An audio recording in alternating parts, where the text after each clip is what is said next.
ब्रह्म महिमालेक शरणम ब्रह्म महिमालेक शरणम ब्रह्म महिमालेक शरणम। गुरु कृपा यूट्यूब चैनल तरफर अगणित दर्शक मानकु हार्दिक अभिनंदन जनाई आरंभ करने को जाउछि मासिक राशिफल। एही राशिफल आरंभ करने पूर्वरु आपण मानकु मोर विशेष अनुरोध, जेउ माने प्रथम करी आमर यही गुरु कृपा यूट्यूब चैनल को आसुछंती सेमाने गोटिए सब्सक्राइब करंतु और पाखरे आसुथिबा बेल आइकन को दबाई दियंतु, जहा द्वारा कि आमर जेउ समय रे वीडियो अपलोड हेबो सर्वप्रथमे आपण मानक पाखरे पहुंची पारिबो। आपण मानकु आउ एक अनुरोध, जेउ मानकर विवाह रे विलंब हेउछि, बारंबार विवाह भांगी जाउछि किंबा चाकरी करबा को चाही इंटरव्यू देई इंटरव्यू रे फेल हेउछंती, चाकरी होई पारु नाही, परिवार मध्यरे स्वामी स्त्री मध्यरे झगड़ा सबु बेले रहुछि, सेमाने सेमानंकर जन्म तारीख, जन्म समय, जन्म स्थान एही निम्न रे दिया जाउथिबा मेल आईडी रे प्रेरण करंतु। आम्भे ताहा गणना करी आपनकु सठिक उपदेश बताई देबु। आसंतु एबे जानिबा 2026 मसिया मे मासरे तुला राशि रो मासिक राशिफल। एही तुला राशि राशि चक्रर सप्तम राशि। ए राशि रो अधिपति हेले शुक्र महाग्रह और शनि महाग्रह एही तुला राशि रो सिंहासन प्राप्ति बा उच्च ग्रह। एही तुला राशि सकाशे बृहस्पति महाग्रह नवम रे भ्रमण करुछंती। जेउ समय रे नवम रे बृहस्पति भ्रमण करुथांती से समय मनुष्यर भाग्य रे उन्नति आसे। जेउ कार्य करंतु ना काहेकि से कार्य रे से सफल हेबे। तथापि आपण सतर्क रहितांतु, शत्रु माने आपणक सहित मिसी जाइथिबे। एही शत्रु माने आपणको भविष्यत रे विपद रे पकाई पारंती। नवम स्थान हेउची धर्म स्थान। कोनोसी धर्म कार्य रे आपणकर मन बळिबो। नूतन नूतन धर्म रे आपण ज्ञान नेबे। सेही धर्म स्थान रे ही आपणकर शत्रु उपजिबे। से शत्रु प्रति सावधान रुहंतु। निजर आत्मीय लोक माने आपणकर शत्रुता करिवे। एही समय रे आपणकर जेउ प्रतिभा रहिछि, आपणकर जेउ ज्ञान रहिछि, सेही ज्ञान रे आपण विकसित करिवे और चतुर्दिगरे आपणकर सुनाम बढ़िबो। विशेष कथा हैला, तुला राशि रो अधिपति हेले शनि। से सर्वदा आपणकर कोन कर्म करूछंती से कर्म को से टिकी निकी करी परीक्षा करुथिबे। जेउ समय रे शुभ थिबो से समय रे शुभ फल देबा सहित अशुभ फल को मध्य लिपिबद्ध करी रखुथिबे। सावधान, आपण कोनोसी ठारे काहारी को हैरान करंतु नाही।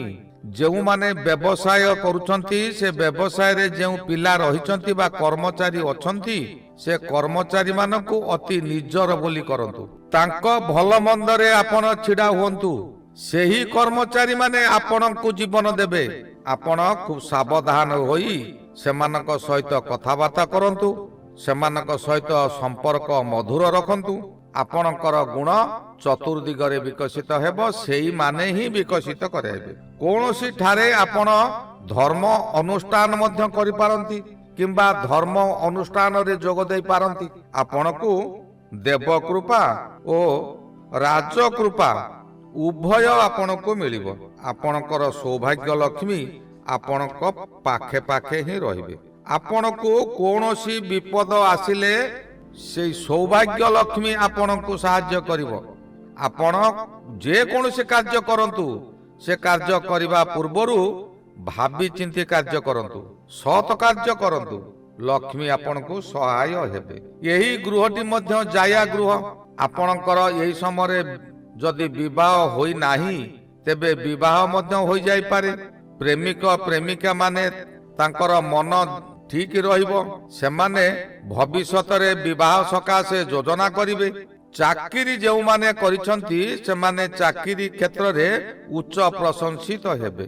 ସାଙ୍ଗସାଥୀ ହୁଅନ୍ତୁ କିମ୍ବା ସହକର୍ମୀ ହୁଅନ୍ତୁ, ଉଚ୍ଚ ଅଧିକାରୀ ହୁଅନ୍ତୁ, ସମସ୍ତେ ଆପଣଙ୍କର ପ୍ରଶଂସା ଗାନ କରିବେ। ଏହି ସପ୍ତମ ସ୍ଥାନ ଜ୍ଞାନ ସ୍ଥାନର ତୃତୀୟ ସ୍ଥାନ। ଆପଣଙ୍କର ଜ୍ଞାନକୁ ଏହି ସମୟରେ ଅଧିକରୁ ଅଧିକ ବୃଦ୍ଧି କରାଇବ। ଜ୍ଞାନର ଶକ୍ତି ବୃଦ୍ଧି ହେବ।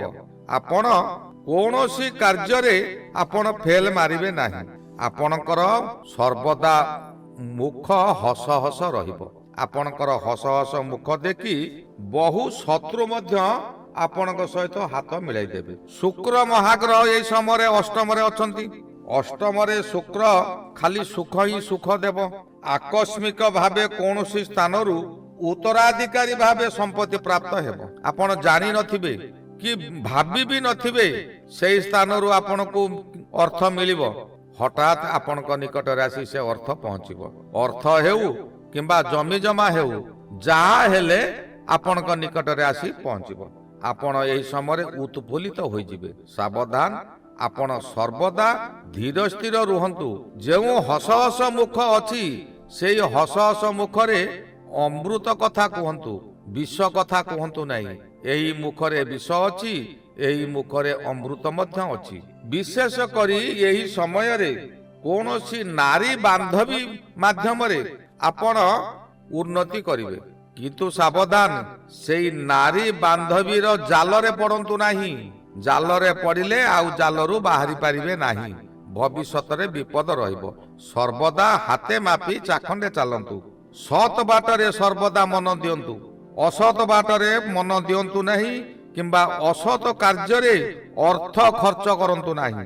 ଆପଣଙ୍କର ଧନ ଦିନକୁ ଦିନ ବୃଦ୍ଧି ହେବ, ନଚେତ୍ ଆପଣ ବର୍ବାଦ ହୋଇଯିବେ। ଶନି ମହାଗ୍ରହ ମଧ୍ୟ ଏହି ସମୟରେ ଷଷ୍ଠରେ ଅଛନ୍ତି। ଷଷ୍ଠ ଶନି ମଧ୍ୟ ଆପଣଙ୍କୁ ବହୁ ଶୁଭ ଫଳ ଦେବ। ଯେଉଁ ସମୟରେ ଷଷ୍ଠରେ ଶନି ଗୋଚରରେ ଭ୍ରମଣ କରୁଥାନ୍ତି ତାହା ବରଦାନ ସଦୃଶ ଫଳ ମିଳେ। ହଠାତ୍ କେଉଁଠାରୁ ଅର୍ଥ ମିଳିବାରୁ ଆପଣ ପୂର୍ବରୁ ଯେତେ ଯେତେ ଋଣ କରିଥିଲେ ସେ ଋଣ ସବୁ ପରିଶୋଧ କରିଦେବେ। ଆପଣଙ୍କର ଶରୀର ସୁସ୍ଥ ହେବା କାରଣରୁ ଆପଣଙ୍କର ଶକ୍ତି ବୃଦ୍ଧି ହେବ। ଆପଣ ଯାହା ଚାହିଁବେ ତାହା କରିପାରିବେ। ପ୍ରତ୍ୟେକ କାର୍ଯ୍ୟରେ ଆପଣଙ୍କୁ ସଫଳତା ମିଳିବ।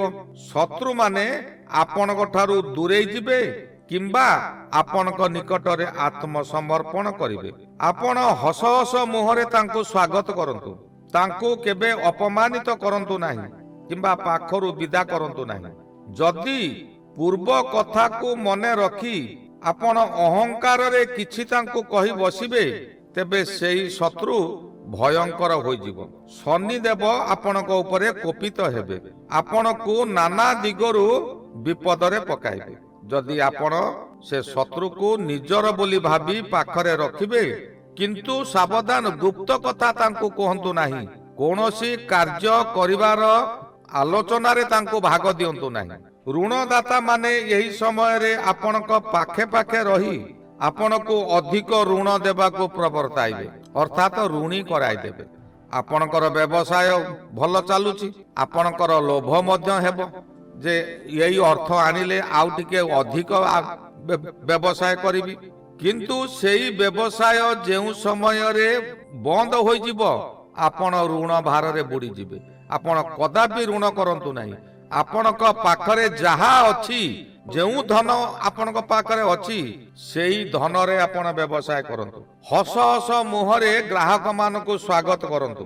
ବ୍ୟବସାୟ କେନ୍ଦ୍ରରେ ଗ୍ରାହକ ଆସିଲେ ତାଙ୍କୁ ହସ ହସ ମୁହଁରେ ମିଠା ମିଠା କଥା କହି ତାହାଙ୍କୁ ସ୍ୱାଗତ କରାନ୍ତୁ। ଏହା ହେଉଛି ଏକ ଶନିଦେବଙ୍କର ପରୀକ୍ଷା। ଶନି ସର୍ବଦା ସମସ୍ତଙ୍କୁ ପରୀକ୍ଷା କରୁଥାନ୍ତି। ଆପଣ ଯଦି ଏହି ସମୟରେ ଧନର ବଳରେ ଗର୍ବ ଅହଙ୍କାର କରିବେ, ତେବେ ଆପଣ ଭବିଷ୍ୟତରେ ବିପଦରେ ପଡ଼ିବେ। ଅର୍ଥ କେବେ ଚିରସ୍ଥାୟୀ ନୁହେଁ, ଆପଣଙ୍କର କର୍ମଟା ହିଁ ଚିରସ୍ଥାୟୀ। ଆପଣଙ୍କର ଯେଉଁ କର୍ମ କରିବେ ସେ କର୍ମର ଗୁଣଟା ହେଉଛି ଚିରସ୍ଥାୟୀ। ଆପଣଙ୍କର ବିପଦ ସମୟରେ ମଧ୍ୟ ସେହି ଶତ୍ରୁମାନେ ଆପଣଙ୍କୁ ସାହାଯ୍ୟ କରିବେ।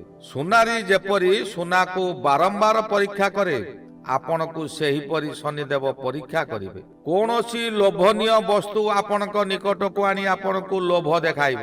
ଆପଣ ସେ ଲୋଭରେ ବଶୀଭୂତ ହୁଅନ୍ତୁ ନାହିଁ। ଏହି ଲୋଭ କାହିଁକି ହେବ ନା କେତୁ ମହାଗ୍ରହ ଆପଣଙ୍କର ଏକାଦଶରେ ଭ୍ରମଣ କରୁଛନ୍ତି। ଯେଉଁ ସମୟରେ ଏକାଦଶରେ କେତୁ ଭ୍ରମଣ କରୁଥାନ୍ତି ସେ ସମୟରେ ଆପଣଙ୍କୁ ବିପଦ ହିଁ ପଡ଼ିବ। ରାହୁ ଚତୁର୍ଥରେ ରହି ଅଶୁଭ କରୁଛନ୍ତି। କେତୁ ଏକାଦଶରେ ରହି ଆପଣଙ୍କୁ ଅଧିକ ଆଶା ଦେଖାଇଦେବ। ବହୁତ ବଡ଼ ଆଶା ନେଇ ଗୋଟିଏ କାର୍ଯ୍ୟ କରିବାକୁ ବସିବେ। ସେ କାର୍ଯ୍ୟରେ ଆପଣଙ୍କର ଅର୍ଥ ବହୁ ବିନିଯୋଗ କରିବେ। ଶେଷରେ ସେ ଅର୍ଥ ଆପଣଙ୍କର ବୁଡ଼ି ଯାଇପାରେ। କୌଣସି କାର୍ଯ୍ୟରେ ଅଧିକ ଆଶା ରଖନ୍ତୁ ନାହିଁ। ନିଜ ପରିଶ୍ରମର ଫଳ ପାଇବାକୁ ସର୍ବଦା ଚେଷ୍ଟା କରନ୍ତୁ। ନିଜେ ପରିଶ୍ରମ କରନ୍ତୁ। ନିଜ ପରିଶ୍ରମରେ ଫଳ ଯାହା ମିଳିବ ତାହା ଆପଣଙ୍କର ଚିରସ୍ଥାୟୀ। ଅନ୍ୟାୟ ଧନ ବଢ଼େ ବହୁତ, ଯିବା ବେଳେ ଯିବ ମୂଳ ସହିତ। ଆପଣ କେବେ ଅନ୍ୟାୟ କରନ୍ତୁ ନାହିଁ। ଅନ୍ୟାୟ କଲେ ଆପଣ ବିପଦରେ ହିଁ ପଡ଼ିବେ। ଅନ୍ୟାୟ କଲେ ଆପଣଙ୍କୁ କୌଣସି ଦେବାଦେବୀ ମଧ୍ୟ ସାହାଯ୍ୟ କରିବେ ନାହିଁ। ଆପଣ ଲକ୍ଷ ଲକ୍ଷ ଟଙ୍କା ଖର୍ଚ୍ଚ କରି ଦେବାଦେବୀ ପୂଜା କରିବେ, କିନ୍ତୁ ମନରେ ଯଦି ଗର୍ବ ଅହଙ୍କାର ଅଛି ସେ ପୂଜାର ଫଳ ଆପଣଙ୍କୁ କିଛି ହିଁ ମିଳିବ ନାହିଁ। ଏହି ଗଲା 2026 ମସିହା ମେ ମାସରେ ତୁଳା ରାଶିର ମାସିକ ରାଶିଫଳ। ଶ୍ରୀ ଗୁରୁ ବ୍ରହ୍ମ ମହିମା ଅଲେଖ ଶରଣ। ଶ୍ରୀ ଗୁରୁ ବ୍ରହ୍ମ ମହିମା ଅଲେଖ ଶରଣ ଶରଣ ଶରଣ।